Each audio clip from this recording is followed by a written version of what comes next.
Good morning, darling. Good morning, Francois.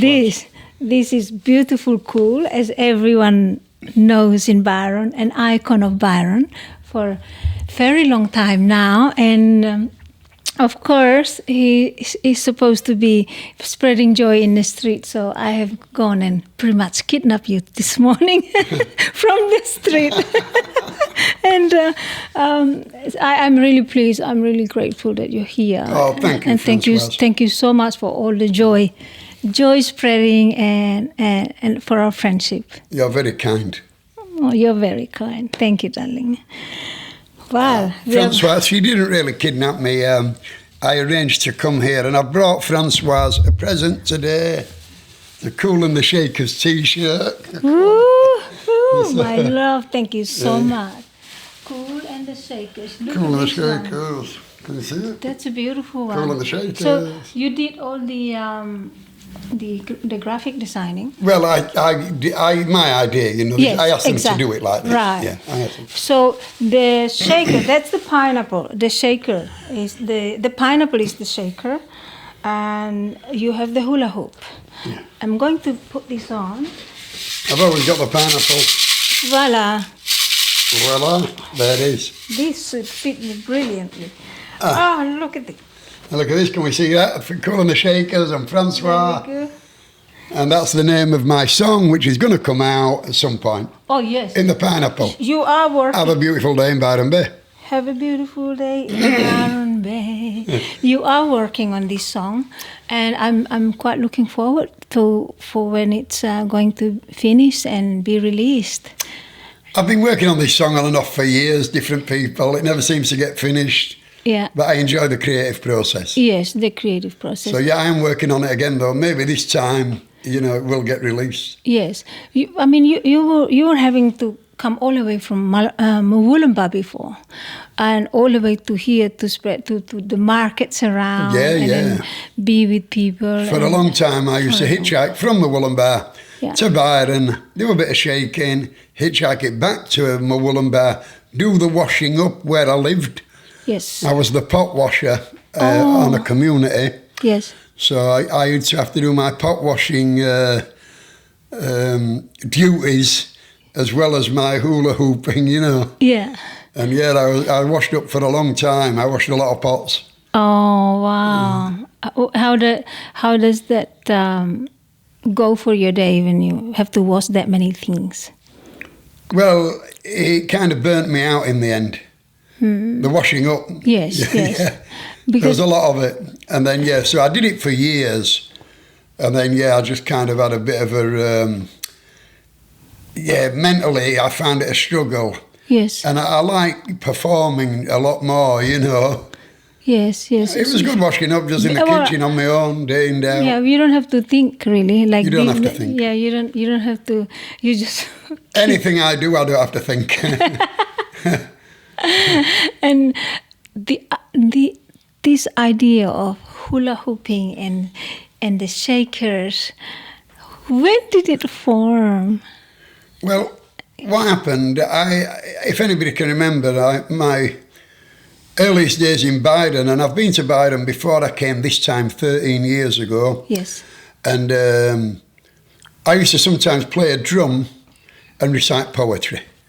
I mean, I'm saying really, if I had to define my creative expression, I would probably say that as well as the hula hoop, I do a bit of poetry. Yes. So anyway, I used to do poetry and play djembe. Ooh. Play a little djembe. I wasn't very good at the djembe. And then I went to Oceans of Rhythm. That was a shop on Marvel Street. Right. It used to be the old Three Worlds. Oh, yes. Remember? And they sold like hula hoops, ukuleles, shakers, everything, all circus type stuff, yes, Francois. The juggle stuff. The juggling stuff, all that.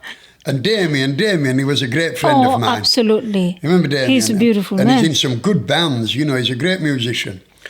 And I told him that he had to help me improve my drumming. Oh. Because, it was kind of loud and not very rhythmic, to be honest.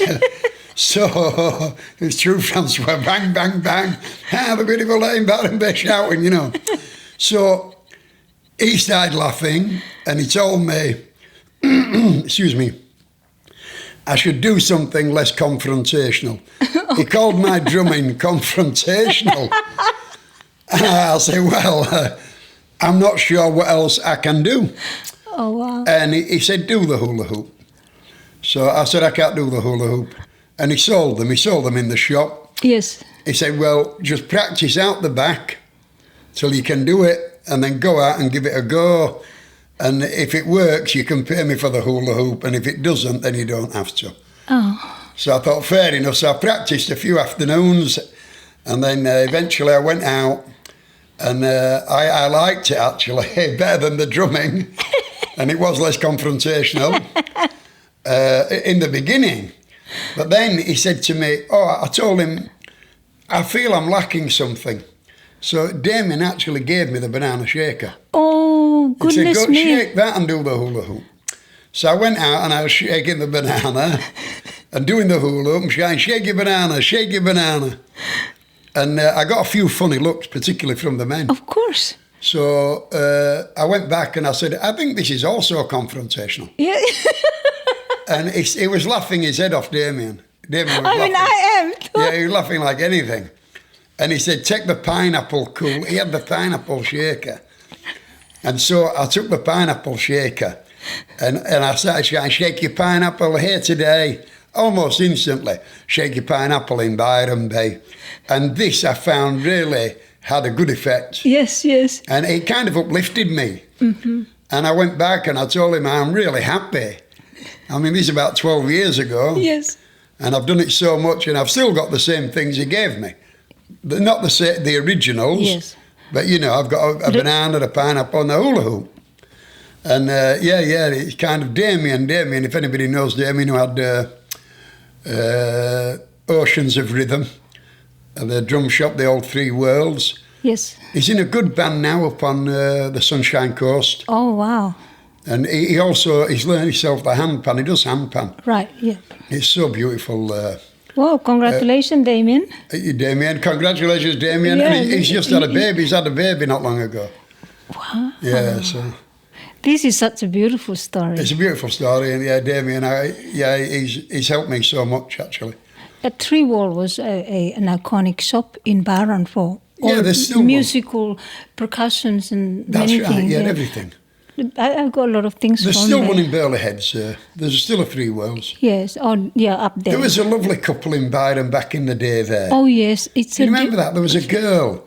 And before Damien, I went, and it was just a shop, remember, and people used to live out the back. Yes. And when it was Three Worlds, there was a beautiful young lady there and her husband, and they had a young baby. Yes. And I went there years ago, 13 years ago, 14 years ago, and I told her, you should buy this thing. They leased it. Yes. And she said, oh, we can't afford it. And if you go there now, there's two huge buildings yes, huge buildings. Have you seen those two? I've seen, Francois? yes. I mean, the transformation of... The transformation. Well, it had a huge green at the back.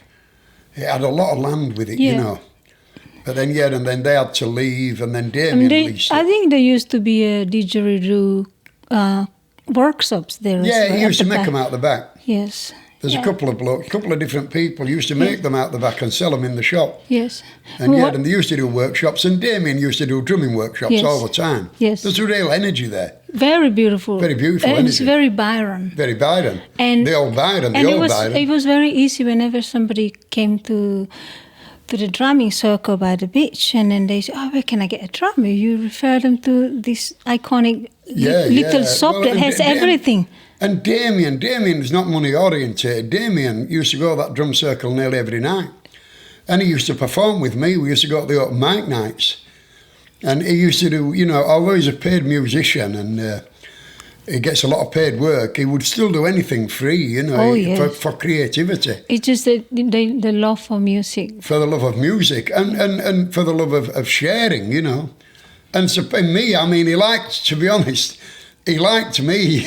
Oh, yes. We used to go to the arts factory. He liked performing with me. Oh. He thought it was fun, you know. I used to get you carried away, you know. I mean, every time I see you, I have to stop. I just can't just pass the joy.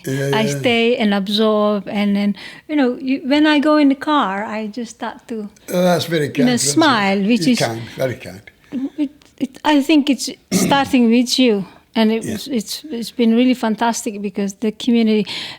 I always know that without you and your character, the way you carry yourself, with all these beautiful times sharing with people, Byron wouldn't be Byron the way it is without the characters like you. That's right. A lot of the characters have gone, to be fair, Francois. When I came, you know. But it's fantastic because, you know, you are giving not just time, attention to people. Yeah. And well, trying to spread a bit of joy, you know.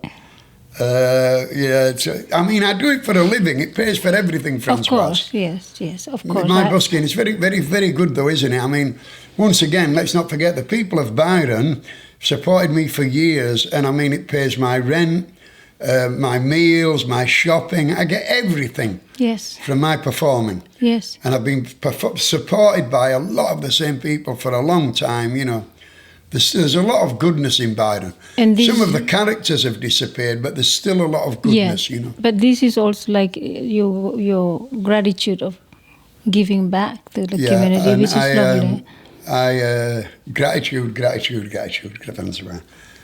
to you as everybody, you know, for their kindness and association. Yes. And when did you actually start moving to this area? When you I first came to Byron in the 1990s. All right. I actually went to the last Blues Fest at where I live now, or maybe the last one. Not the last one they've just had now. The last one at the camping ground. You know. Yes, the Devil's Park. Yeah. So I actually went to was that Blues Fest there. No, when was that? I don't know if it was late 1990s or early 2000s. That's in the 2000s, I'm pretty sure. It was only there for about 5 or 7 years, and I think it went from about 95 to 2002, maybe. Something like that. Something like that. But anyway, I was here then, around that time. Yes. And then I went back to Melbourne. I was in a band. Yes. I spoken word to loud music. Yes. That's what I like to do. I like to do spoken word to loud music, with loud music supporting it. Yes. And then I wanted to come to Byron then from the very first. It was much quieter then. And then I came back in 2005 and I stayed at the community again then. Yes. So I stayed on this community where you can work for your meals and accommodation. But I was coming into Byron, busking a bit with the poetry. Yes. Not even the drums sometimes. Back in 2005, I just used to give out leaflets with my poems on, ask for donations, you know, but I managed to stay that time for about 8 months. And then I went back to Melbourne, and then I came back in 2013, just over 13 years ago, and this time with my new act and with the work I did at the community and whatever, I managed to stay. And I'm kind of embedded here now, and I think I've finally cracked the puzzle of living in Byron, you know, which is what I wanted to do. Crack the code. Crack the code, you know. Shake, shake, shake. Shake, shake, shake. It becomes an iconic phrase. Shake, shake, shake. Everyone passes you. I think the most iconic... Sorry, Francois, I no problem. No, it's okay. Have a Beautiful Day in Byron Bay is the most, you know... When people think about me or hear about it, it's usually, have a beautiful day in Byron Bay. But you know what I noticed when people spoke to me about you, it's like, oh, the Pineapple Man, or they say the Hoola Hoop Man. Yeah. And I say, he's cool. And they say, oh, is he cool? He is very cool. Cool by name. Cool by name, cool by nature. Cool by name, cool by nature. Oh, that's beautiful. And when you were living here, the first kind of year. How did it go for you when you start living here? How did you adjust? How did you the adjust? first time? Yeah, in the 1990s or well, when you came back. this time? Yeah, this in time. 2013. Yes. Well, yeah, no, it was a lot better because I met Damien. Like I said, I used to perform with Damien and other people from the farm, a lot of musicians. I mean, I started performing around at the Arts Factory as well. Yes. Before COVID. Yes. Byron was really buzzing. Oh, yes. And I was doing quite a bit of performance, and I used to do poetry and spoken word, different places. I actually got a few gigs. I got one in UK. I got one somewhere else. I got paid for doing the poetry, you know. Very rare for me. So, it was really uplifting, really encouraging. Yes. And I mean, and then, things were going really well up till COVID. Remember when COVID happened? And then obviously for everybody there's a big bang, you know. Crazy lockdown. But luckily I was still at the community where I was living in the commune, and I could do the washing up and got my meals and accommodation. And so, you know, I just kind of weathered the storm like everyone, bunkered down for COVID. And then, you know, in Byron, I think we're slowly seeing Byron building up again. Yes. Although it's particularly quiet at the moment. Absolutely, yeah. Really, it's... But there's a lot of things change as well in our surrounding with big buildings. And Yeah, there's a lot of change. Oh, and also since my dear friend passed away, who's one of the founders of the drumming circle.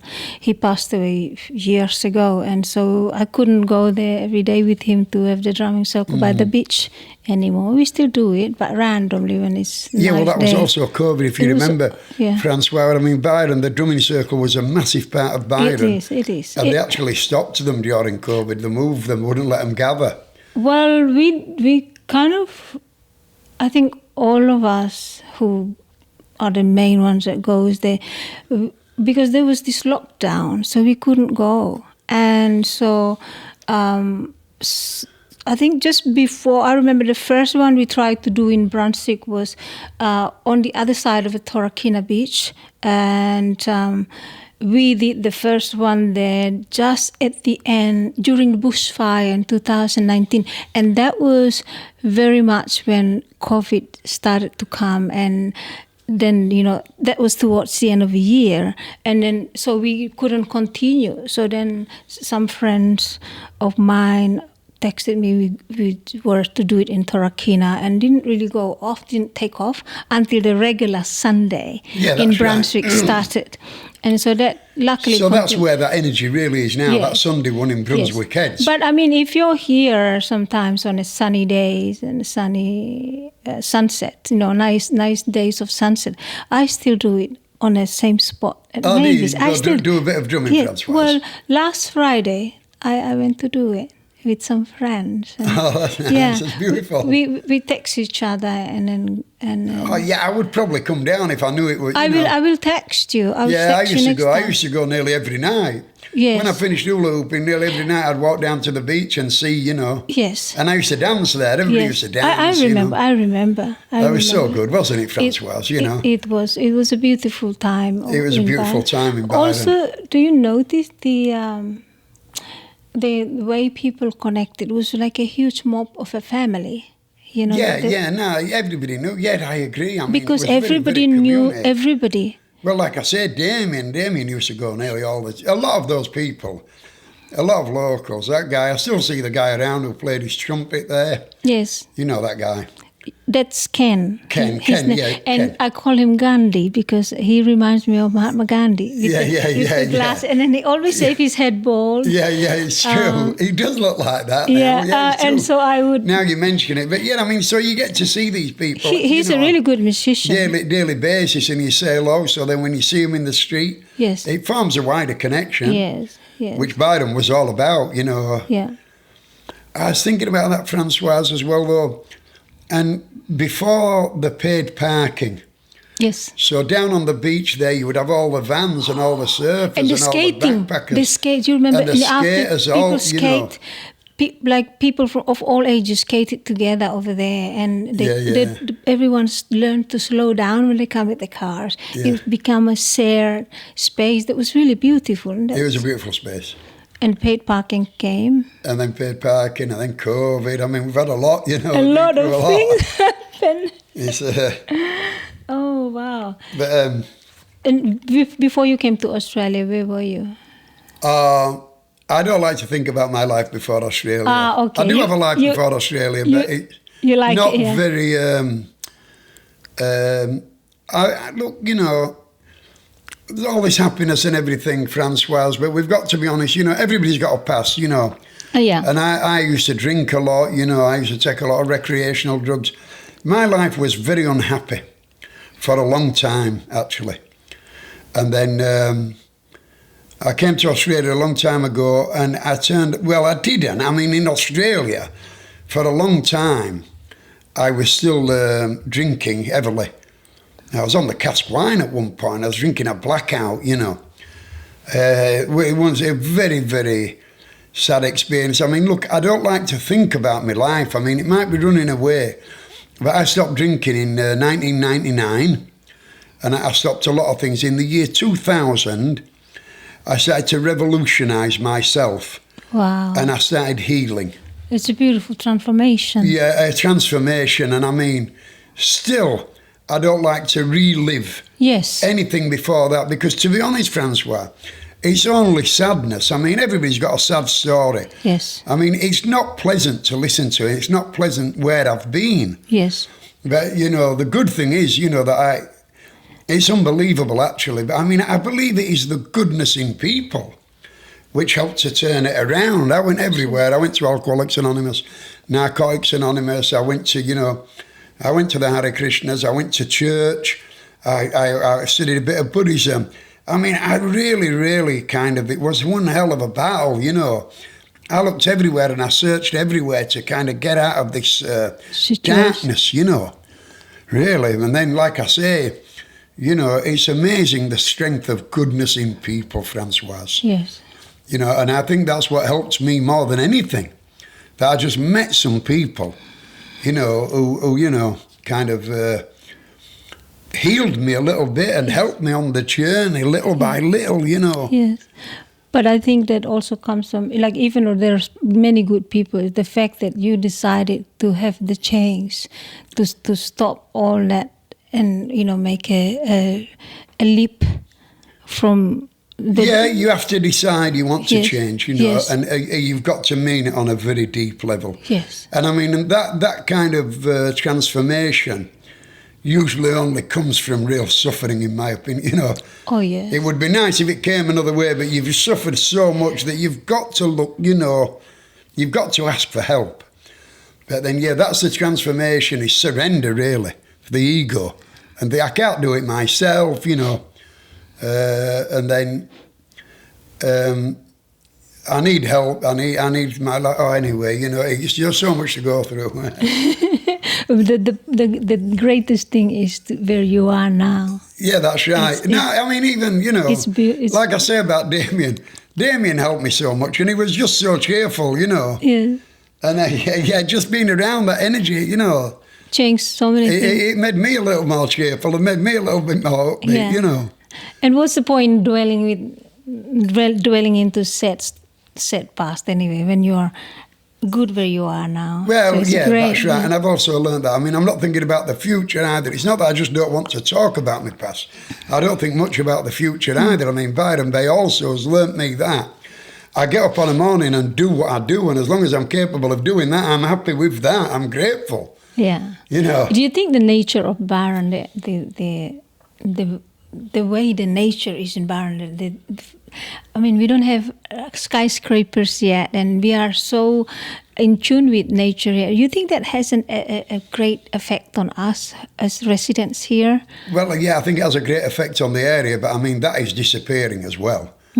But then still we've got the ocean, you know, so you've got the dolphins and the whales, you had all these turtles, you know, so many things. I think, you know, the whole vibration. Yes. You know, I think the more variety, the more natural state of things, then the environment is better, and that would affect your consciousness. It should.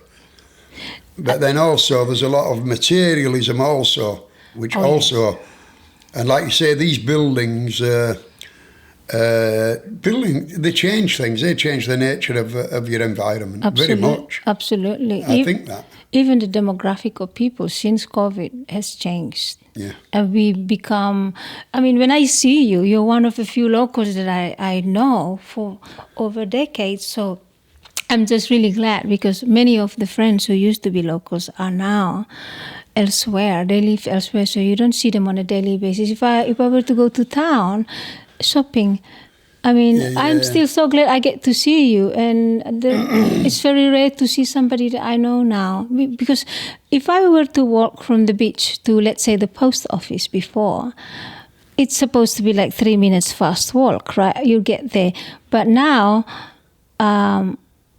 it's like 3 minutes. Before, when you have a lot of friends here, living here, it would take 30 to 45 minutes to get to the post office.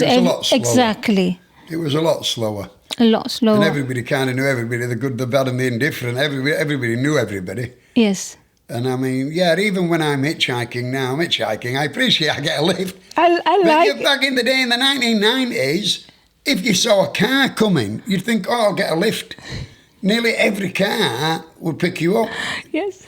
I mean, they're very different now. There's so many more cars, actually. Yes. When I think back to the quiet times, in the 90s and that, it's, it was very much like a bush town, Yes. You used to get the visitors, and in winter, actually, because you used to come up from Melbourne and that, it was cheap. It was cheap to come and live here in winter. Did you ever go to, like, the duff parties in the bush when you came I've been to some, Yeah. I actually like duff music. One day I went with some friends who took me. We were supposed to go to a house party, so the house party got a little bit boring. And I was with the mandatory high heels. And then they took me to the duff party. Oh, my goodness. The first thing I stepped into with my stilettos into the mud. In the stilettos.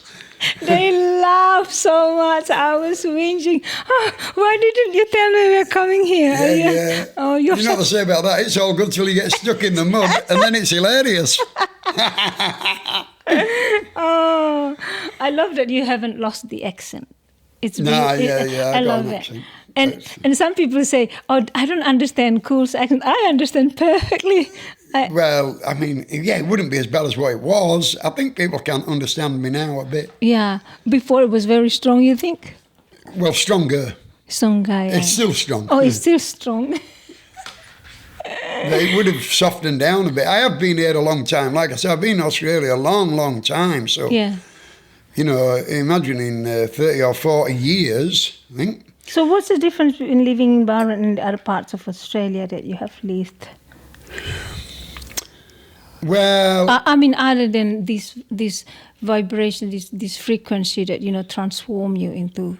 Well, like I say, I mean, no, it was very different back in the day. It was alternative. There was a lot of alternative people, right? And I mean, yoga and juicing and a lot of health things and healing took off in Byron long before they became mainstream. Yeah. So Byron, a long time ago, some people, it was kind of free thinkers as well. There was a lot of freedom of thought here. And you're saying, like the conversation, I mean, it was different in that, in the city, you're not just talking about work and money and this and that, In Byron, you would get, you could get many different conversations, Mm. And you remember the street music was a lot more. Oh, there were so many buskers. There was street music. I mean, even just before COVID, I mean, you used to have those rainbow people in the park collecting for Sea Shepherd. Yes. You remember them? Yes. They were there every week. And you had that guy with his sitar. Oh, that's Simon. That's Lisa Hunt's beautiful, what you call, partner. And Simon, he's yeah, but you remember, I mean, he was always here. With the big screen displaying all the... Yeah, Simon's beautiful. He used to have a studio, where the old Byron music shop? Yeah. Below the yoga place. Yeah. Just right below the yoga, behind the Byron music. It was Simon's studio. People used to go recording there. I went there to do recording as well. So he's very,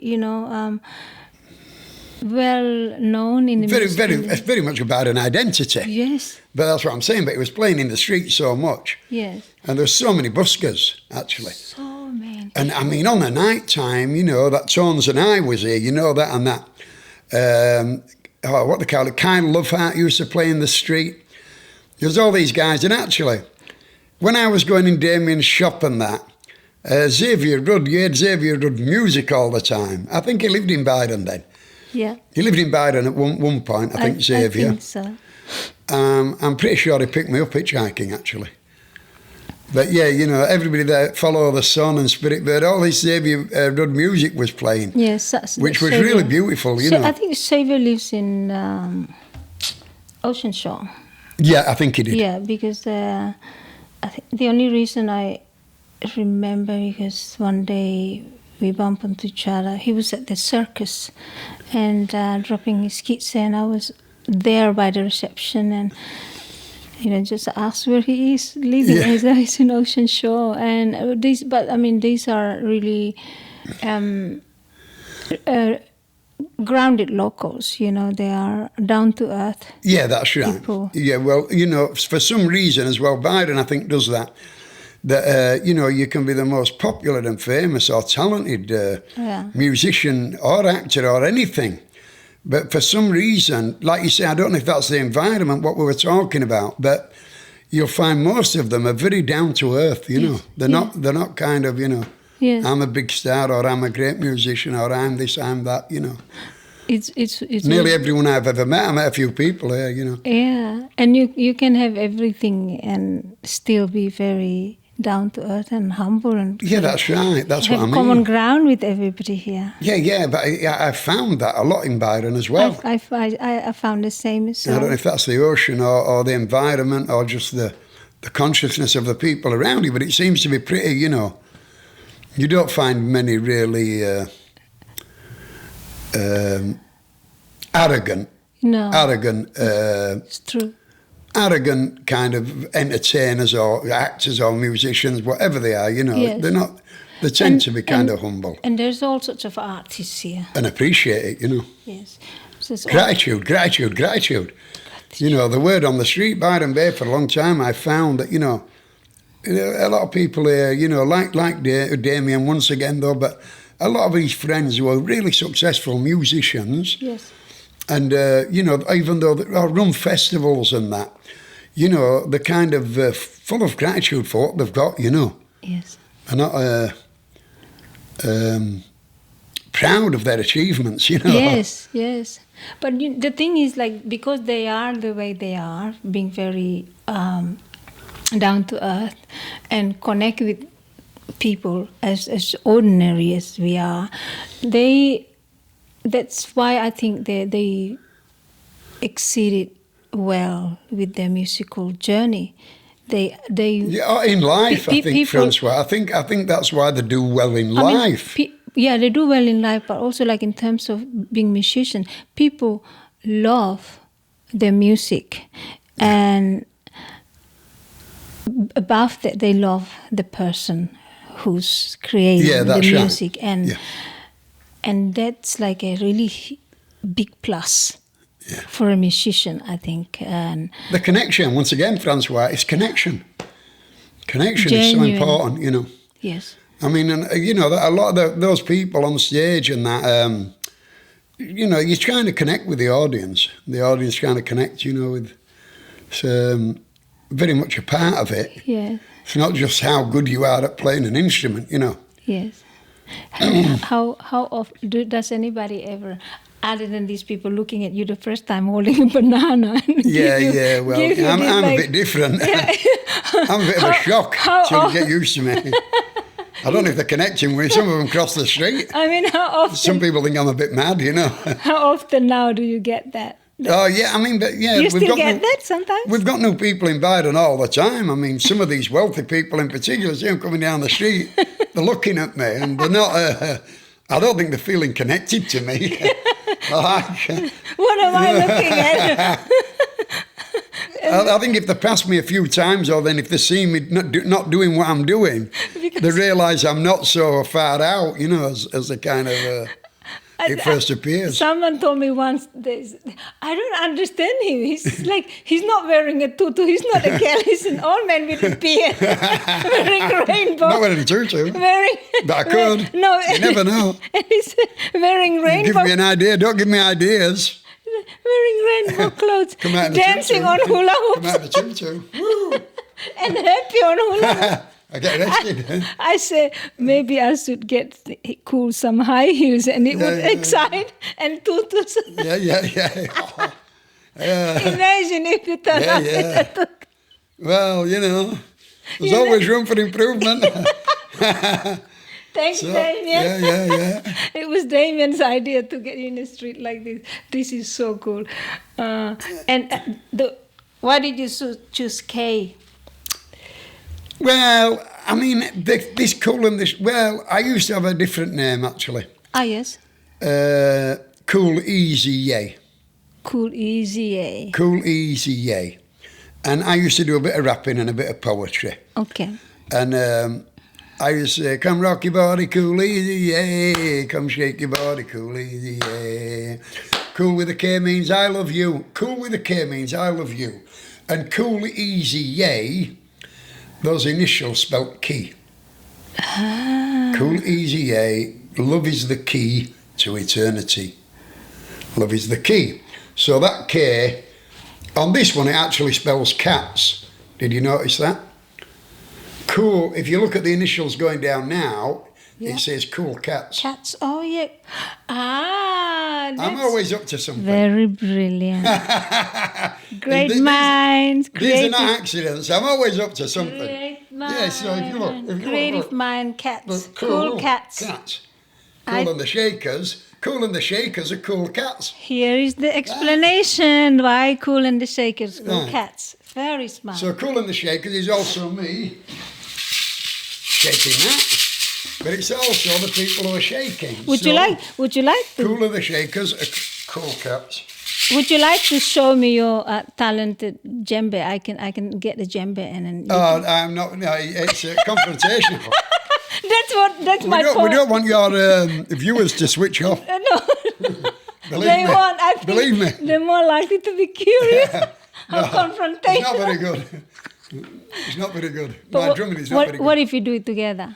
I could. I'd rather say you could do it, and I'll say a poem. Oh yes, that's what used to happen. Okay, I'll get the djembes now. Get a djembe. Yeah, we'll do little poetry. And then I'll give you an example of what I used to do.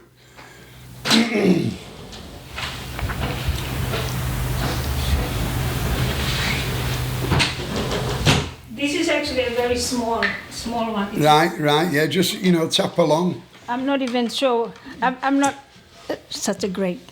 No, well, I wasn't. That's what I'm saying. Just make a little noise, and I would kind of say something like golden water from a golden font, no more greed and no more want.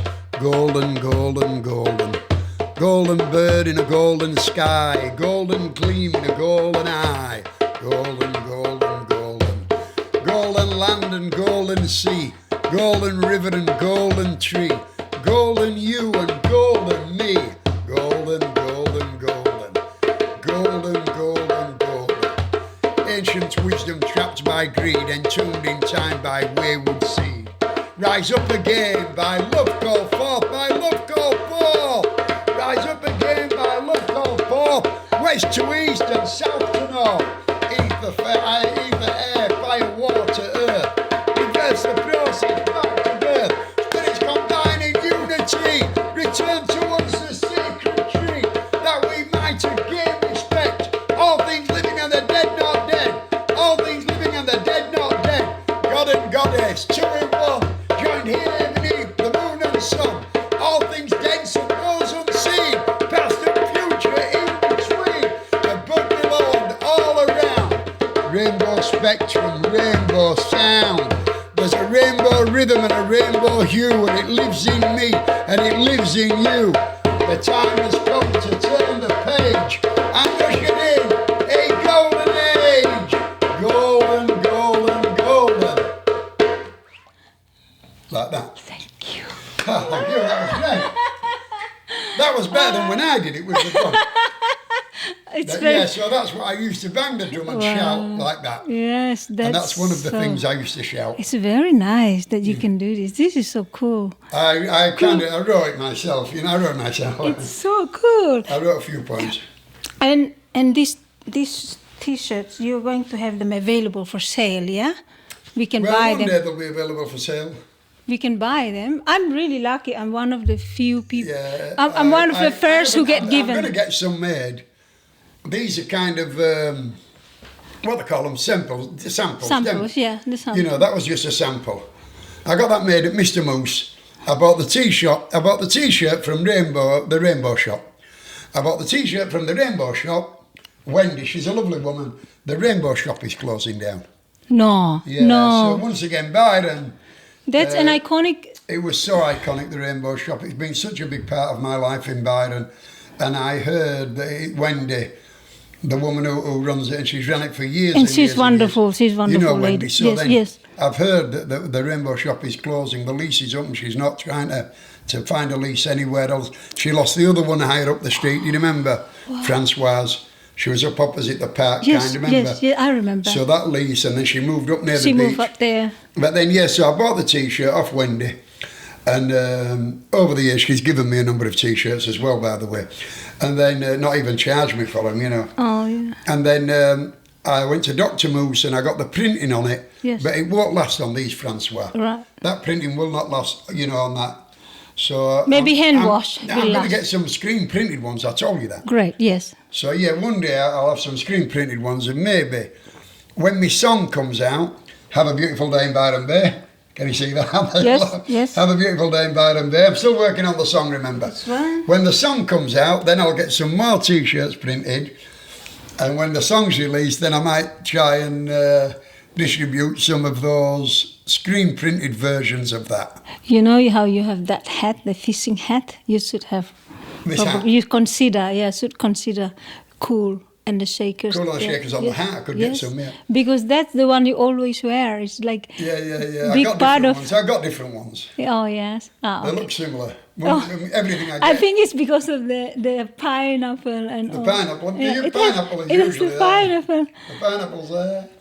Flamingo. There, all this called. I love the pineapple. Yes, it's beautiful. Pineapple, everything, you know. Pineapple. It's strange, isn't it, that in the English word is Cool cats. pineapple. Cool cats and pineapples. Pineapple. There's no apple in There's no apple in pineapple. No, it's true. Right. So. How do you find the evolution of language through like poetry? Because with English language, the way people use now, they have a lot of abbreviations I don't even understand. You know, the young children say "sup." That means actually what's up. And it doesn't mean what's going on. And I mean, you're a native English speaker. Do you understand many of this new slang that the younger generation use? Well, I mean, because you use social media, and then I sometimes get really lost. It's a big subject. I mean, look, with AI, because AI is going to do all the poetry and all the songs, and it's difficult to know where it's going to go. But I mean, there's already a massive movement to just use AI, you know.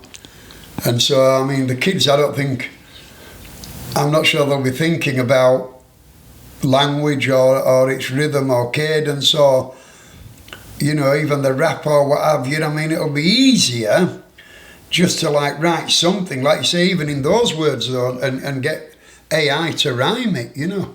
So unless you keep your kids away from it, from the computers and AI. Oh, it's impossible. I think it's impossible these days. So, I mean, I've seen it now with all these rap videos they're making and cartoons and that. I mean, they're good. There's no denying that, you know. It comes from a human base. But what they're doing is still good. So depending... I thought that. I was actually thinking it myself, you know, that if I get I've got a few songs and poems that I want to record of my own, but I thought that, you know, we might be a dying breed, you know, the people who really want to kind of express themselves a certain way or give a message, you know. It's, once again, I find it very sad, but I mean, I can't see how you can stop it. Somebody was telling me now, they sent me these things, Francois, on Spotify, I think. Yeah. That if I make my song and then I put my song on Spotify, you've got to sign a form. And on that form, you say that they can manipulate it, they can feed it into AI, and they can do different versions of it. And they own all the different versions. Oh, they don't share anything So, with I mean, you. You could give them one song, and that AI could make 50, 100 songs out of it in an hour or a day. Of course, they come with so many different versions. With all different music. And you're not allowed to own a share. You don't own any of them, you only own your original. And you don't get royalties And you from don't it. get royalties. Oh, wow. So, I mean, and then AI might come up with a better version. I mean, some people sometimes have a vision for a song, but it's not to purely just to be commercial. Yeah. Do you know what I mean? An artist might want it to sound a certain way, just because that's how they hear it and that's how they want to express it. Yes. So they're not just looking for the most the artists, the real artists in particular, are not just looking for the most commercial version. But you feed it into AI and AI comes up with the most commercial version. So then what happens then is people start playing that as opposed to the original. Yes. And you're not getting any royalties. Yes. And the saddest thing is popularized by AI version, not by another artist. Yeah, that's right. It's got to be done by AI, not by other artists, because then, once again, the royalty thing, you've signed your royalties away. If another artist do it, generally they would give you your royalties, you know. Yeah, yeah. Like, you know, Dolly Parton wrote that song, I Will Always Love You, and Whitney Houston. Yeah, Whitney Houston did it beautifully, exactly. Yeah. So and you so can there imagine, is that's like a collaboration. Yeah, collaboration between artists, that kind of, you know. They can improve them. Other people can improve them. And if other people can improve them, so might AI be able to improve them. I seen Linda Ronstadt, you know. Linda Ronstadt, she's such a great singer. And yeah, her version of Blue Bayou, have you heard that? Oh, Blue yeah, Bayou? oh, beautiful. It's so beautiful. Blue Bayou, that's a beautiful song. Yeah, and she does a version of it. And I still listen to her version. once again, yeah, there's quite a few songs actually. Oh, I mean, Joe Cocker. Oh my goodness. Joe Cocker's version of By With Little Help From My Friends by the Beatles is unbelievably good. Yes. Even the Beatles themselves, I mean, probably the most successful and popular band of all time. When somebody asks them, what's the best cover of any of your songs you've ever done? Paul McCartney, I think, said Joe Cocker. Wow. He said, have you heard it? You know, the Joe Cocker version. I love Joe Cocker. I listen to him. I still listen to him. He had hair similar to yours, actually, once. I think we probably have similar taste with music, because when I love the Blue Bayou by her as well. So, it's so emotional. Yeah, these are great artists, you know. And then a great artist can do, you know, I hope with all my heart that, you know, people still continue their art and, like you say, put what they put into their music and songs for the love of it, you know, even if financially it's not the same. I mean, it'll never be the same financially, even now, actually. Yeah. It's very difficult to get the kind of money people got when they sold vinyl, you know, or CDs even. Well, this was what Lisa Hunt was mentioning when we were having a conversation like this on one of the episodes. And she mentioned that with the music industry, you know, they become, I mean, she sings, she goes on tours and then come home. It's all about promoting. She's still broke. Yeah. So, but she continues to sing for the love of... Yeah, that's right. Yeah, it's just the voice of her soul, you know. And she continued to have give free shows. Yeah, that's so beautiful, though. It is, and she's a premier artist. She's an amazing artist. That's fantastic. Yes, and so you see that it's so important for the human, for the well-being of mankind to maintain the practice of art. That's right. Then if we lose it to AI, and we are listening to AI versions, I think that we no longer look around us and say, oh, you're a great guitarist, I want to listen to you, I want to come to your live show, because we'll just be comfortably numb with the version, like you said, the commercial version made by AI. The commercial version. But look, I mean, when I was making one of my songs, Francois, yes, I went to my friend, Jake, who lives in UK. Now, Jake is a brilliant musician. He's absolutely brilliant, Francois. And he plays guitar, he plays drums, he plays lots of instruments. And the guy is really good at everything he does. We started making the song. He starts doing it on the computer. Mm-hmm. And I said, I don't want the computer to do it. And you're a brilliant musician and I'd rather just have you doing it. And he said, I make mistakes and the computer doesn't. So he told me, this is a great musician. Wow. So when he's putting the drum bass down and all that, you know, he found it easier. You know. That's interesting, because I find that if I go and listen to live music, and sometimes musicians are playing and then they made a mistake, they just like stop the song and restart it, and I actually really like it because it's real. Yeah, that's right. It's real. That's what I wanted. Yeah. It's real, and then they talk to you. That's like that gap of time allows interaction between the musician and the audience. They say, "Sorry, let's start again," and then they have a little chat towards the audience, and I think that's more the warmth. There's the human warmth. Yeah, I mean, look, I went to see Tony Mott. Do you know who Tony Mott is? Tony Mott was a famous rock and roll photographer, and. I went to a venue and I saw him give a speech, and he used to go on tour with bands, you know. And I was big on the live music scene. That's what I like, live music, and I like music. Yes. I like performers, entertainers. That's really what my life is about, aside from what I do, you know. Yes. And Tony Mott said he went on tour with the Rolling Stones, and he went on tour with Dire Straits. He went on tour with lots of other bands, but he was using these two in particular. And he said, with Dire Straits, I'd know every night I went, they never made a mistake. These guys were absolutely brilliant. And he said, when you saw the Stones, some nights they were so bad, and Mick would stop, you know, and say, come on, man, get it together, you know. And he said this was more fun to him, you know, he found it more fun. Well, the Stones would be playing a hard time with each other, you know. Yeah. And it'd take them well. He said, then they'd get into it. Yes. And he said it kind of generated excitement, you know. And it's a learning process for everybody. Yeah.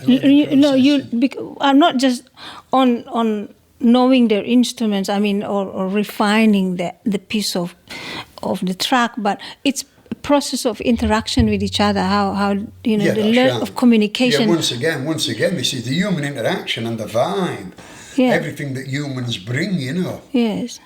Which is what I love and what I'm attracted to. Yeah, and without interaction with humans, and kind of, you don't feel real, because with like direct interactions, right, with humans, then you kind of allow what you call the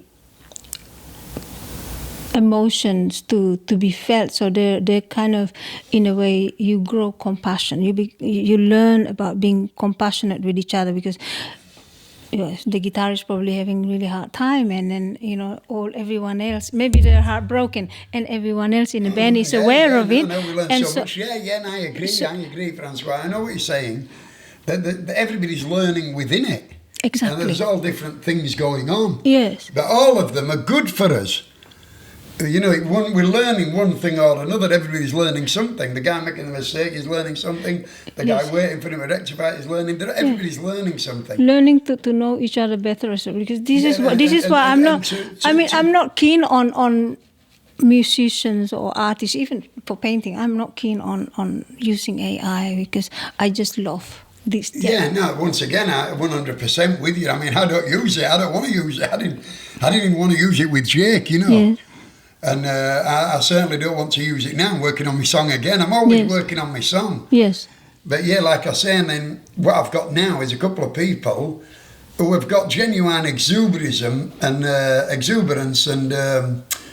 they're good performers, you know. They're also good musicians, but they've also got the vibe, and that's what I want to do the song again and get these going and get a real vibe behind it, you know. Yes, I think it's. And I want it to look good, you know. You want it to look good visually. Of course. You know, and these people want to look like they're enjoying it. You know, you want the people doing it to look like they enjoy doing what they're doing. You know, they're not just doing it because I'm getting paid or because it's my job or whatever. You know, you want them to have a genuine feel and exuberance for the and to generate that out into the people. You know, and it come back. It's that connection again. Yes, the karmic thing. You give, you get what you give. It's so nice. And you know what I really love about us is our friendship is that now we start to document. Every time we see each other, we do hula hooping together, and it's going to be nice to look back later in years of time. Yeah. We'll have something to look back on. Yeah, but I do have. Hopefully, we've got something to look forward to. Yeah. Hopefully. But this is it's a wonderful time because you know when you look back in life, you realize you're in good health, and it's great thing to be at this age and still in good health. And yeah, well, wherever it's good to be where you are. I mean, where you are, you got to accept where you are. Some of our friends don't make it. And yeah, I mean, it's great. I agree. It's great that we're having this conversation and this connection, and we're still working on things. And like you say, a lot of you can go on about AI or the people who've disappeared about this and that, but then you can also, you know, get in the moment, get in the now, and do what you're doing, and let that be the focus. And there's plenty of other people doing it, so you know, things are going on nicely, really. Yes. Well, when you were living in Mavulumba, how long did it take to hitchhike from there to get to Byron? Well, it could take hours. It could take a long time, or, you know, I could get a lift straight here. Oh, yes, so it varies. I mean, look, Francoise, as I became better and better known, yes, you know, I mean, when I first started itching from Mavulumba, when I was doing the drum, when I was being confrontational, nobody knew me. Nobody took much notice of me, really. And then, I wasn't pretty well known, you know. I love the word confrontational that you use. It was pretty... You should do, at the back of the shirt, confrontational. Non-confrontational. So then, but then as I got better known as the pineapple guy or as the shaker man or whatever, then people would pick me up. They'd know where I was going. Yes. And then, you know, people would pick me up, bring me all the way here, and then somebody would say, I'm going back at 3 o'clock, Kool, I'll meet you. Oh. And I started to get a bit of it, you know. It wasn't hard. So it would take me like an hour to get here and an hour to get back, that's all really. And then maybe another 20 minutes out to the community. But so if I left at 6, half 6 in the morning, I could be here by 9 o'clock, you know. Okay. 7 o'clock, because I'd have to do a bit of walking and a bit of waiting in between. But maybe a couple of hours all up. But like I say, so if I left where I lived at 7 in the morning, I'd be in Byron by 9. And then I could bus well about 1 o'clock. You know, go for, I'd have a break and go to Fundy's for a cup of chai or go to Manor Haven for my smoothie and cake. But then I'd set off back about 1 o'clock, just in case you didn't want to get dark on you, Francoise, you know. And I'd get back about 3 or 4, and then I'd go back in the kitchen 3 or 4 o'clock, and then I'd wash up about 9. That long, my dear. I'd go to bed. Oh. But then I wouldn't come to Byron probably the next day. Then the next day I'd probably just wash up all day, clean the kitchen, do everything I had to do. And then the next day I'd get up again early, come to Byron, go back, wash up again, and next day stay there, catching up all the time like that. Consistency. Yeah, consistent. I was consistent for a long time. I did that for a long time, and well, it for a long time they were happy with my work, but in the end, you know, it's quite. I believe the universe, you know, conspired to finally get me here, to make the break, you know. Yeah, but also because you actually do the work, so you got to here. You keep coming and you never stop. I was keep putting my energy here. Yes, that's for sure. I was trying to put my energy here. And yeah, and then your heart, my heart, I think in my heart, I wanted to be just, you know, kind of performing and working on my song, and which is still you're still working on it. Did you ever sorry, darling, did you ever get to know Mr. Beautiful? I met him, and I met him a few times, actually. He's one of these people like you that just go he was say so beautiful things. Well, people. when I met him, he was just, I met him when he was still all right, but then not long after, he declined. He became very frail. Yeah, and people were helping him around, and then he went into that thing. He's still wearing the flowers, still wearing flowers, every time, and still saying the same things. Yes. The main thing I remember to this day about how beautiful is he arranged his wake, you know that, before he died, because he wanted to be at it. So he had a wake. I remember that. That's right. Yeah, that's right. Yes. He wanted to come to the wake while he was still alive. Yes, but it's lovely. It's so beautiful. That's lovely, because we actually get to have photos and chat with him, hug him, say goodbye. Right. It was, once again, it was so beautiful. It's very beautiful, and I mean, I saw him at the Awakening, and he still said the same thing to me. Hold me up, grab me on my arm, and say, all I want from you, my darling, is 7 beautiful children. Yeah. He said that. And then he said to one lady specifically, who always say, all I want from you, my darling, 25 beautiful children, which is that's impossible. He was a character. Such a beautiful character. He was such a beautiful character. Yeah, I knew him. I knew him a bit. You know, we used to say a lot. Yes. But then that's my surviving memory of him is when somebody told me I've been to Beautiful's wake, and I said, I'm sorry, he's died. He said, he's not dead. That's what people will say. Yeah, that's what you would naturally say. I think I still have the Hawaiian flower. Because we were all wearing one. Yeah. So, like we say, Byron, you know, he was very different actually, but then everything is what it is, you know. And we're here today. Your heart is in Byron, and and look, Beautiful has been remembered by so many people for so long. Absolutely. A lot of people ask me, because I'm saying have a beautiful day in Byron Bay, and it's similar, you know, and he was saying everybody's beautiful, this and that. So I've actually been mistaken for him, you know, by people who don't know Byron well, you know. Well, or people have come past and said to me, oh, hello, Beautiful, you know. And I thought, they maybe think I'm the other, you know, the original. That's interesting, isn't Unless it? they're just calling me Beautiful because of what I'm doing, you know. Well, But I mean, even so, it puts him in my mind. Yeah. It puts him in my mind. When they say, hello, Beautiful, I think, oh, I wonder if they mean beautiful, you know. Yeah, but that's really lovely. That's really beautiful. It keeps him alive in my mind, you know. Yeah. You carry the torch. Carrying the torch. Well, I'm not. Of beauty. You know, I'm far from I don't view myself as on the same level as him, so yeah, carrying the torch a lot lesser. You know, there's other people carrying the torch, I'm sure. No, I was just kidding. Yeah. So, in Moolumba. Sorry. In Moolumba, you know how the scenery with the mountains. Oh, it's so beautiful. Do you feel like a different vibe to Byron? It's much. Yes. Very much so.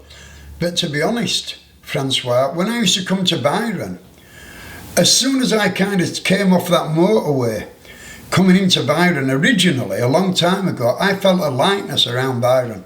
A lot of people say that Moolumba and Wollongong, which is Mount Warning, but the Aboriginal name Wollongong, is kind of a spiritual centre, because that's where the sun first hits. We know that. Then, having said that, and I mean, I even read about Wollongong and that area being kind of a spiritually high vibration. But to be honest, in my heart, when I used to came from Moolumba, as I came just off the motorway, not to the sign, as soon as I turned off coming towards Byron, I kind of felt a lightness in the atmosphere. Oh, wow. Yeah, I don't know why that is or if I imagined it, but that's what I felt. Always. You know, even when I came from Mullumbimby and I turned and come into Byron, you know, a lot of these places are meant to be highly spiritual now and high vibrational, and Byron has lost so much, people would say. But still, as I come in, I kind of feel a lightness here that maybe I'm just attached to, you know, or maybe I imagine it. I think you're not the only one who feels. I feel the same. When I get out, I cannot really go past Ocean Shore. Yeah, that's right. I cannot go past Rosebank or Rainbow Temple. Yeah. I cannot go past. I can, but like my I know what you mean, my energy start to go down. I cannot go past Broken Head. Yeah. It's the furthest I could probably force myself is Lennox. yeah, that's right.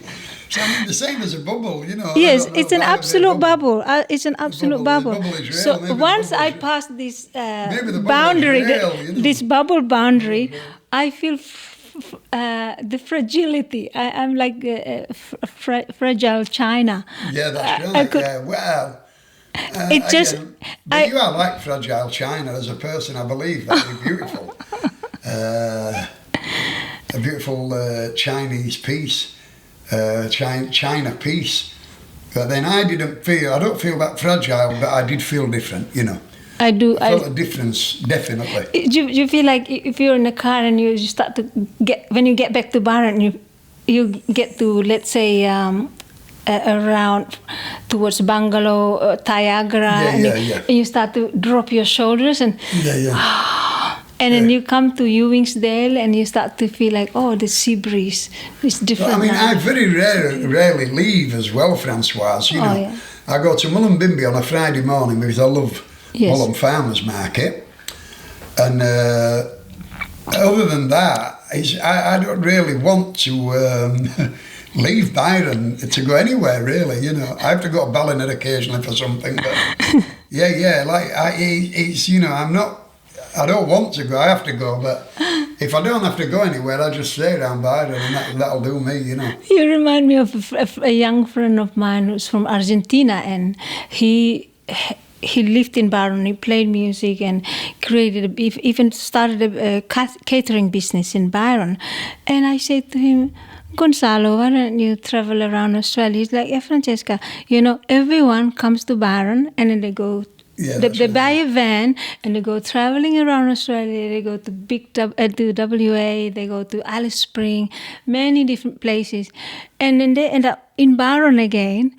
And I would ask them, why are you here? Because they say, because there's no place like Byron. Yeah, a lot of people come back. And then he said, so why should I waste my money and energy? He was smart. He knew what they did. They're going around and coming back anyway. He only left because of the visa. Well, I'm a bit like that. Some people, well, I mean, Byron also does that as well, Francoise. You know, some people can't stay for very long and they see a different Byron altogether, you know. It's probably not meant to be. They're not meant to be here, you know, and they're gone and they go to Sydney or what have you. But then, I noticed a lot of the girls in particular will go away to Sydney or Melbourne and work and for the change and that, but then they come back. Yes. And they realise, you know, and especially if they get pregnant, you know. I've seen them around Mullum and that. It's still a much better place for families, I think, than a lot of other places in Australia or the world, you know. I cannot live in the cities. No, exactly. It's too hectic. It's too hectic. I mean, you imagine just to make doctor appointments if anything. You have to wait for everything. It's so hectic. It's the constant waiting. Constant waiting. Also, everything. I don't know why. Also, I like it here being rural because, you know, when my friends comes to visit, they're yelling by the gate to say, I'm here. And I could, you know, I like, because we know each other really well, being so close in it. Each one, I mean, we're very fortunate to live here. Absolutely. Getting back to gratitude, like you say, I mean, there's so much good here. Yes. In those levels, in connections as well. Yes. Where everybody's close to each other, you know. Yes. With the markets, when you everybody at the market every week. When you perform at the market. Yeah. So I see all the same people every week for a while, you know. But a lot of them like seeing me, and I like seeing them. Yeah. And, you know, it's like morning, cool morning. You know, Your- it's still very communal. And your pictures and videos of you is like everywhere they're on the everywhere. internet. They're This everywhere. is- They are everywhere. It's does it change anything in the way that you perceive yourself from before you were not known to now that you're like quite known as an iconic Yeah, well, it's figure? I don't really, you know. No, it hasn't changed much. I don't feel much different. I don't feel like I'm an icon or something, because you don't really see what's going on, you know. Yes. But I do remember when I was in the rock band in Melbourne, and we started getting a bit of attention for my spoken word. Actually, I started getting quite a bit of attention from the public, and that affected me. Actually, I was kind of a bit blown up myself. Actually, I started to think, you know, I'm a good poet, or I'm a good performer, or I'm this and that. And I was talking to my friend Mal Webb. I don't know if you know Mal Webb. Mal Webb is a brilliant musician. He goes to Woodford and that a lot. And he plays with somebody called the Vegetable Sound System. I'm good with faces. Do you know the Vegetable Sound System? Yes, Have you ever heard yes, of them? yes, yes. The formidable Vegetable Sound Sound System. system. So Mal plays with them all the time. Okay. And he's absolutely brilliant, but he's also very, very smart. And he's been around the music industry a long time. I used to be on TV or something. What was the show anyway? He was on some television show. He's well known in the industry, you know, Francois. Yes. And I told him that, you know, I was getting a bit of attention, you know, coming a bit like a rock star, you know. And he said, get rid of that now. Good. So he said to me, get rid of it now. So what do you mean? He said, if any person listens to you, Kool, 1 person, 10 people, when you finish your act, you go, thank you for listening.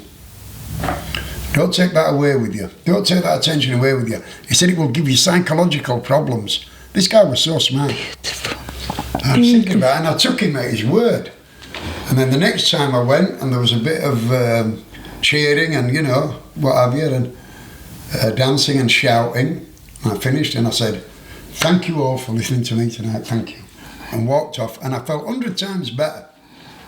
Then it's a little thing like that. It's very profound. It's lethal. Part But of my healing as well, because I was that was a long time ago, and I'd not stopped drinking long, and I was in a pretty vulnerable place. yes.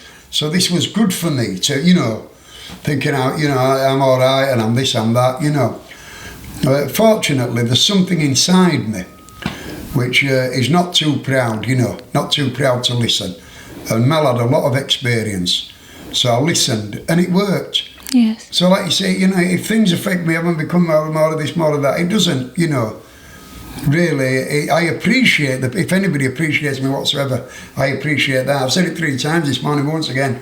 I only have gratitude for anybody who has, you know, any good thoughts or intentions about me, or support and encouragement, you know. Yes.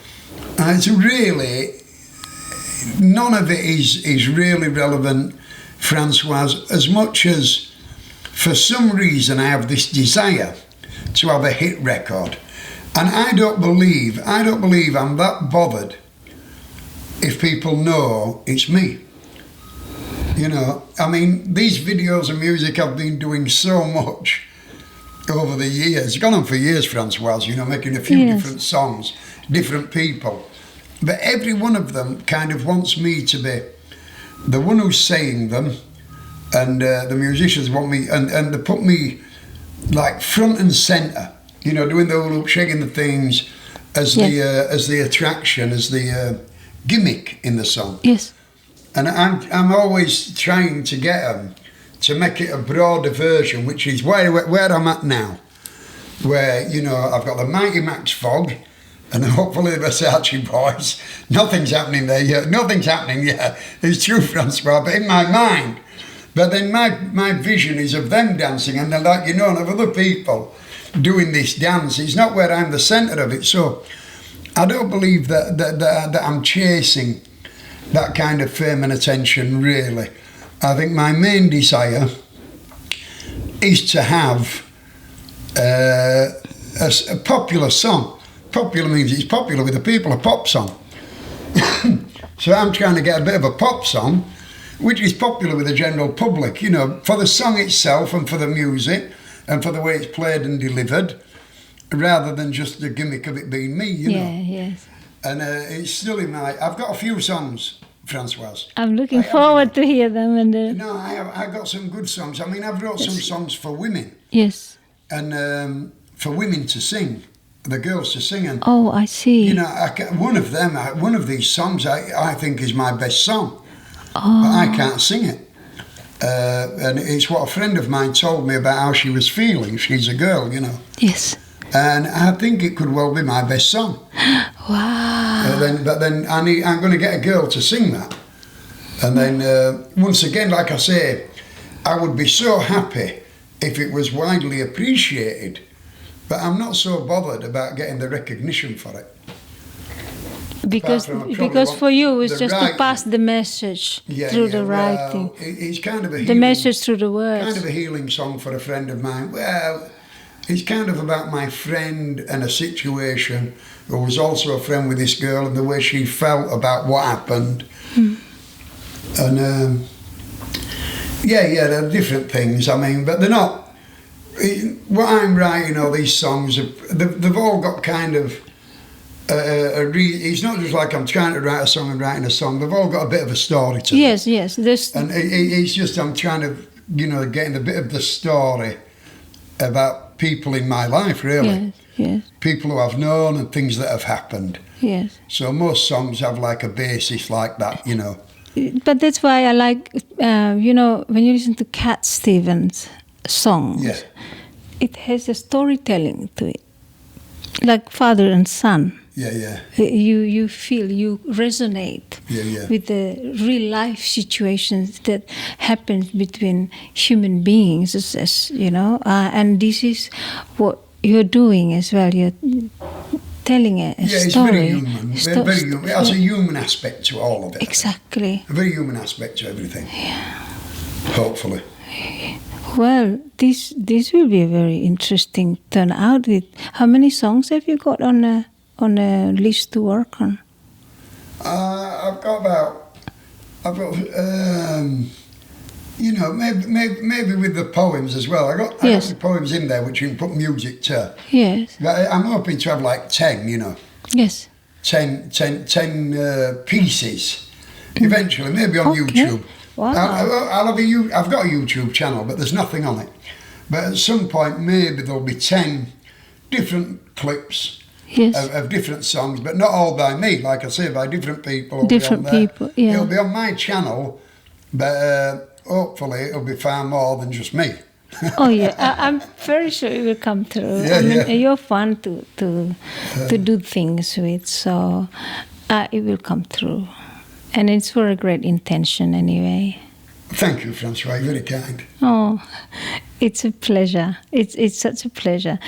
And what do you do on your other normal days when you're not at the market, when you're not in the street performing? Well... Now that you don't have to go back and wash dishes. Yeah, no, I'm not washing the dishes anymore. But then, look, I do go and... I go back, I live in a caravan, you know that, I think, and then I go back to the caravan. I mean, I used to, just recently, I don't know if it's the weather, or no, I think because I'm trying so much. I used to be a live music enthusiast, and like I said, I used to do a lot of poetry nights, and I used to do a lot of open mic nights. But I have actually stopped just about everything, but I am working on this... on getting the songs kind of done. I mean, what I'm doing, I go out in the morning and do what I do, and then I usually go out for lunch. If I've got enough money, I go for lunch, and then I'll go back to the caravan, and then I'll look at the phone for a bit. I watch a lot of sport, actually, on the phone, and then I might come back for an hour, and then in the evenings, I watch movies. What sort of movies do you like? On my phone. I watch a lot of movies on the phone. But then, through the day, I'm kind of constantly working on the songs, writing them out, and thinking about getting them. I mean, I'm doing a lot of my creative stuff, actually. Oh, that's nice. But in the evenings, at the moment. I mean, it is winter. It's cold and dark on a night. I've heard there's some good open mic stuff. Talent night at the Arts Factory. Oh, yes. I could go to that. And I've been thinking about another one. There's a poetry evening somewhere. I was going to kind of spread out again a bit and start performing live. But to be honest, at the moment, it's dark on a night and I'm a hitchhiker. So I just stay in the caravan, I charge the phone up all the time, I pay for credit, and I watch movies and I watch sport. Yes. And what sort of movies do you like to watch? I was, I mean, for a long time I was just watching kind of the old movies from like the 50s and the 60s, I'm still into that. I watch a few action ones. What did I watch yesterday? I watched a movie yesterday. Like, what was it about? Anyway, I watched detectives, I watched Michael Caine yesterday. Oh. The Marseille Contract and all that. I like Michael Caine. I like Michael Caine. Yeah, do you like Michael Did you know the story that he told at one of the TV like talk shows? He said that I think it was in the Philippines, and he was in one of these gatherings, maybe an after party or so. And then there was this one Filipino lady kept staring at him, not in a very pleasant way, and eventually approached him. I love it. He told the story. It was really funny. And the Filipino lady called him, come here. And so he went to her, and she said, "Are you a cocaine dealer?" Wow. And then he said, "Oh, no, I'm not. What makes you think of that?" And she said, "Because everyone call you, he's Michael Caine." Michael Caine. Yeah, Michael Caine. Michael Caine. Yeah. He's got great stories. It's a great story. He's a great character. He's a great actor. He's a great actor. Very convincing. He's a great actor. He's still alive. He's still He's going. still alive. He made a few films not long ago. I haven't seen them yet where he's really old. But I probably will have a look at them. Yeah, and what other movies or what other actors? I watched, last night I watched a bit of snooker. You know what snooker is? No, what is that? It's like pool, pool. Oh, yeah. Yeah, pool. Okay, so snooker. Pool case there. Yes. Anyway, do you know pool? Yeah, like the billiard. Yeah, with the balls on the table. So yes. Then snooker, they have snooker and... they have more balls, red balls, green balls. But anyway, if you don't know what it is, but it's a sport. Yes. And there's some competitions on now, and I'm really interested in this sport. Oh, you play that much? You play that often? I used to play it a long time ago. But I wasn't very good. And that's the thing. These guys are so good. Oh. And then a few years ago, the only people who played were really English, Scottish, Irish, few people from around the world. We've had a few good Australians, but then all of a sudden they started, Ronnie O'Sullivan, famous one, I think they started a tournament in China, and Ronnie went over there and it kind of took off. And now you've got some of these Chinese players, and they're absolutely brilliant. And one of them, he's only 21 or 22, and he's just won the World Championship. Wow, impressive. Wu Yeezer. You remember people's name really? Wu Yeezer. Michael Caine would say, "Wu Yeezer, what a geezer." Because he's brilliant. Now, if anybody out there knows about snooker, but Wu Yeezer, he's only 22. Wow. And he won the World Championship. And he doesn't even speak English yet. He's moved to England, practicing there. He's moved into a room with his father. His mother and father came over to watch him in this English tournament. Yes. And they said to him through the translator, how does he feel about this, about becoming world champion and that? And his parents were in the audience, and he said in Chinese, and the translator translated it to English, and he said, "My parents are the true world champions." Oh my goodness, So that's beautiful. For supporting him, Very They've supported him right through. He's only 22. He's really got the world at his feet now, Francois. But I thought it was such a beautiful thing. His parents are in the audience watching him, and he said, "My parents are here supporting him in Chinese." He said it, but he said they're the true world champions, Yeah. because they give him the ability to become it. So that's it's nice to hear young people It's nice to hear them. Say things like that about their parents. Any other champion really say it as nicely, you know. No, especially not always. in the snooker, you know. They thank people, they thank the family and that, but, you know, I thought I put it in a nutshell. You know, his feelings at that moment. But I mean, what a wonderful feeling. Absolutely. You're 22 years of age, you know. Yeah. And you can play this game. I know you don't know about this game, but it's like anything. You can play defensively, or you can like go for everything, go for it, you know. And Wu Yi's goes for everything. Oh, yes. He's got no fear, you know. He's not thinking, what are they going to do if I miss? He's only thinking, what I'm going to do, you know. It's maybe that's depicting the courage of a young mind, because you know when we were younger, the courage of the young mind, exactly. When we were younger, we don't worry about the outcomes. Just what we concern about is like, I want to do it. It's the desire. You hit the nail on the head. Actually, you've actually, without knowing about it, Francois has actually hit it right on the head. It is the young mind. Having said that, Ronnie O'Sullivan's about 50. This is the greatest player that's ever lived at snooker. And he's got a very similar mentality even now. And he started going for everything again, you know. Yeah, but that's like you as well. Reflecting on yourself. You have a young mind, no matter what your age. You just go for it. You don't wait for approvals, and you go with your hula hoop. And I absolutely love it. Maybe I will get a tutu, special made tutu. Yeah. Will you wear it? I don't know. Maybe one Christmas dress as a fairy, you know. Just once a year. One session. Well, it'd be on with the internet now, you'd be on there forever, you know. But if I design, on there every day. If I design something suitable to all the things. I think what I'm wearing is pretty simple. I think I'll come with the tutu and then we'll do that. You could, exactly. We might get a few more views if you put it on. For sure. I have to like polish my ballet skill. I still have ballet shoes. You got your ballet shoes on. Put your ballet shoes on. Do the Kool and the Shakers ballet. Yeah, you're like if I could just pirouette like the dancer on the clock. On the clock, all the pirouette. In those little things, they're beautiful. The clockwork. And when and it goes on the pirouette. Like, if I could just. You're only tiny. We could get you a little glass thing. A little glass dome. Where will you be? Where will you be in the glass dome? No, I wouldn't be in the glass dome. I'd be dancing around it, doing the hula hoop. You'll be inside doing the pirouette. It's beautiful. You could do the character. But the little tin soldier and the little. I could do that. Oh, that is so beautiful. That is so beautiful. That story is fantastic. Yeah. The little. It's beautiful.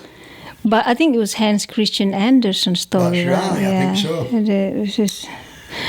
Once again, it gets us back, Francois, to, you know, these fairy stories and these magical stories, and I mean any kind of stories, you know, anything. But I mean, the great human minds and creative energy has produced them, you know. Absolutely. I mean, it'd be sad. I'm sure that it will continue in the future. Because people have got that creative expression. I just I just hope that the artificial intelligence doesn't, you know, lessen it a lot, you know, too much. Yes. Our kids still like performing and doing things, you know, so it will continue on. Yeah. That will continue on. The great human creative spirit, you know. Yes, I think I agree with you. But also, like, children, they still practice music through school.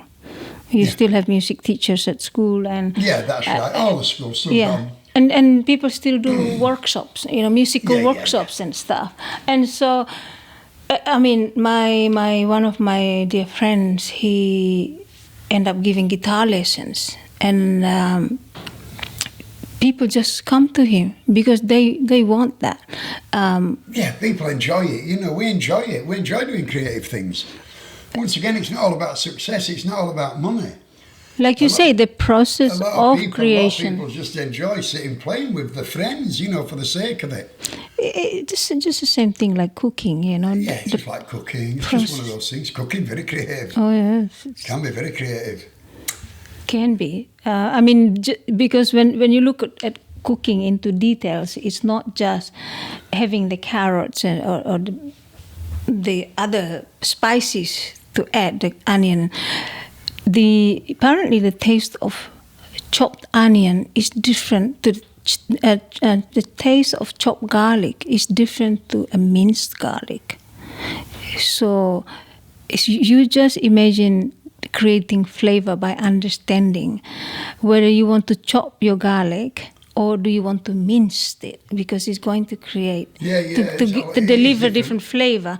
And also even how you cook it, I think. But I mean, the way you cut a carrot, you can either just chop, What you put chop. in with it. Yes, but also like the presentation I'm talking about as well. Like you can either cut the carrot at an angle and make it really pretty, or you just chop it like that and have a big, bulky something. So It's true. Yeah, you can be very creative with cooking. Yes. Cooking is art. Everything is art, really. Everything Everything is art, really. We know that, Francois. Everything is art, really.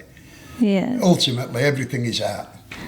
It's how we're perceiving the differences, Yeah. And it's good when you start to see everything as art or everything as comedy. Yes.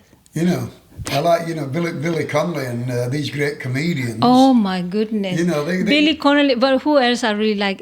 John Cleese. Yeah, John Cleese, exactly.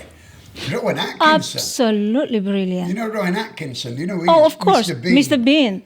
The guy's unbelievable, just the faces. Such a brilliant mind. He's brilliant mind. Absolutely brilliant. I think Rowan Atkinson is my favourite. I would agree. I'd agree. Pythons, John Cleese and them, but for one person, Rowan Atkinson, even the faces that he just pulls, I mean, he's so funny, in any situation, But in Faulty Towers, how they included Manuel, the guy from Spain. Manuel, my goodness, that is a huge thing to add, because without Manuel, something's lacking. When I look back, no, it's beautiful. He's always with the phone, and look, he's not here. He's not here. John Cleese did that himself. Yes, John Cleese did that one himself. It's really, and the other. Did you ever watch? You would watch. What's the other one called? Keeping Up Appearances. Oh my God. Maybe not. Maybe not. It's an English old couple, right? And Hyacinth is the lady's name, and her partner is Richard, and it's a classic drama, but it's so funny because she's this pretentious English lady to be an upper class royalty kind of person, and she have to babysit her husband's behavior at all time because her image is so important. And I understand the concept. Yes, and then that's it. And her last name is called. It's spelled bucket, but she likes to spell it the French way, bouquet. It's so fun. That's one of the really. I learned English by watching all this stuff and also because it's an exposure to. Sometimes you have like different accents, because just in England alone, there's so many different places with different accents. There are people who say it's a cup of tea and to cup of tea. And so I learned through listening to these old shows, like, wow, it's fabulous, to enhance my English because it's my third language. So that's a hard. English is your third language? English is my third language. So which is your first language? It's called Savonese. It's a little spoken in a little island, and it's not a language like any other places. And there was one. So what's your second one? A second one I learned, not so good as well, but I learned it. It's, where Timor Island is? Indonesian? Not Indonesian. It's a dialect from Timor. It's a made-up lingua franca. And it's made, like there's around 8 different other local languages put into that. Plus, you have Dutch, you have Portuguese, you have Spanish, you have some French words, Latin words, you have even English words in that language.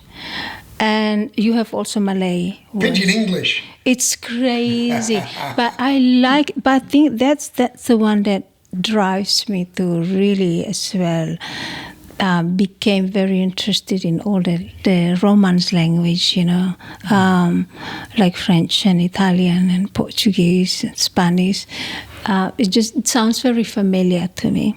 So, and I realized that language helps contributing to my way of interacting with people, because there is kind of once I understood English better, then I realized that it gives me a door to look at the culture, to understand the culture much better, because of the ability to use the language, write and read reasonably well. My English still I have to polish a lot of it. So the going back to these old shows, I really love it. And there is another show that it was to do with migrants. It's an English show to do with migrants going to an English class. And I remember in the class, it was so chaotic because there's Indian speaking, there's the misunderstanding, Yeah. I love... Well, English is a pretty difficult language like that. It is. It can be hard to understand properly. It's also, when you look at the Shakespeare style, it's very different to the modern English. You don't say, that knows I not, anymore.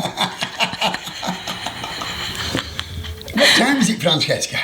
Oh, time? The time. I might have to go soon. If you want to wrap up, my dear. Well, yeah. I might have to go soon. 10:22. 10:22. Yes. And but anyway, we were just talking about the language and how... Do you speak any other language? No. Or just English?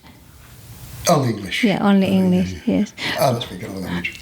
And your love language to people? Well, Joy. Joy spreading. The language of expression, maybe. Joyful. I'm trying to be joyful. Trying to be joyful. Yeah, but we are all allowed to have bad times. We are all allowed to have moods, We are humans. We are humans. Oh, thank you so much for thank you, Francesca. It's been wonderful talking to you. Wonderful. Francoise. But I love it because you're the only one in Byron, and I think there's one more person that years ago used to call me Francoise, and I like it that it's only you who's calling, and I love it. It's not that different, not that much different anyway, and. Thank you so Thank you for much. speaking to me, Francoise. For my gift and for doing beautiful, music honestly. together. And our little performance was brilliant. Oh, thank you, my dear. Our little performance was brilliant, Francoise. Thank you, my dear. Kool and the Shakers. Kool and the Shake, shake, shake, shake, shake, shake. Shake, shake, shake. Have a beautiful day. Thank you, Francoise. Have a beautiful day. I'm sorry, I actually...